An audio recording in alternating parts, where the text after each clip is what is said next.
বল্টু, এক্ষুনি নিচে নেমে আয় তো। হ্যাঁ বাবা, আসছি। কি হয়েছে বলো।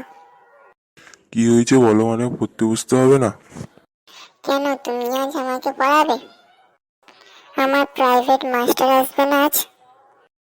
না না, ওনার শরীরটা আসবে না। কিন্তু তুই এত সওয়াল জবাব কেন? তুই আয়, তাড়াতাড়ি পড়তে বস। বল্টু, তোকে কিছু প্রশ্ন বলছি, তুই তার ভালোভাবে উত্তর দে। ঠিক আছে বাবা, যা বলবে বলো, সব কিছুই পারবো। আচ্ছা বল তো, ঘুম পেলে আমরা কেন বিছানায় যাই? এ তো খুবই সোজা বাবা। ঘুম পেলে আমরা বিছানায় যাই কারণ বিছানা আমাদের কাছে আসতে পারবে না, তাই। আচ্ছা এবার বল তো, 6 থেকে 3 গেলে কত হবে?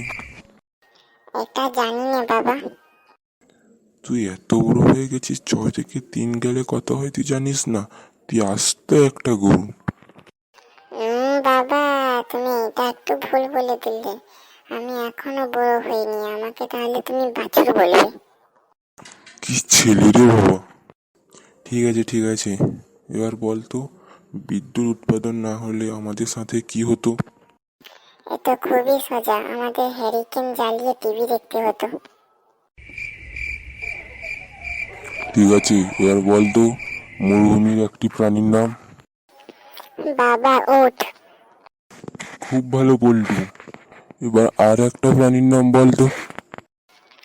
বাবা, আর একটা উঠ হবে। আচ্ছা এবার বল তো, ইতিহাস কাকে বলে? বাবা, আমার শেষের দিকে একটু মনে আছে। ও ঠিক আছে, তুই সেটাই বল। তাকে ইতিহাস বলে। বল তো, যে গান লেখে তাকে কি বলে? বাবা, গীতিকার। আচ্ছা এবার বল তো, যে সুর করে তাকে কি বলে? বাবা, সুরকার। আচ্ছা এবার বল তো, তোকে যে প্রাইভেট মাস্টার পড়াতে আসে তাকে কি বলে? Private car.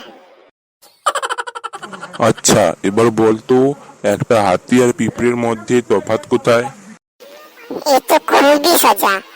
একটা হাতির উপরে একটা পিঁপড়া খুব সহজে উঠে যায়, কিন্তু একটা পিঁপড়ের উপরে একটা হাতি কখনোই উঠতে পারবে না। তোকে পড়ানোই বৃথা। তোর মাস্টার যে তোকে কিরকম পড়ায় সেটা তুই জানিস আর তোর মাস্টারই জানিস। কাল তোর মাস্টার আসুক, জিজ্ঞেস করবো আমার ছেলেকে কি শিক্ষা দিয়েছে। কি বন্ধুরা, শুধু হাসলে হবে? বিএম কার্টুন অফিসিয়াল চ্যানেলটিকে তো লাইকও করতে হবে। তাই লাইক করুন এবং সাবস্ক্রাইব করুন।